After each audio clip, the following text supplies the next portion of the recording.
একটা দীর্ঘশ্বাস, ভীষণ আক্ষেপ। ভুলগুলো আর শুধরানো হয় না।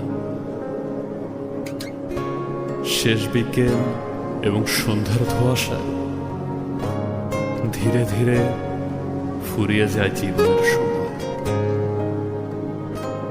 ব্যর্থতার অপ্রাপ্তির মাঝে আমার বোধতা। এভাবেই কি বেড়ে যায় আমার বয়স? তুমি কান্নায় আছো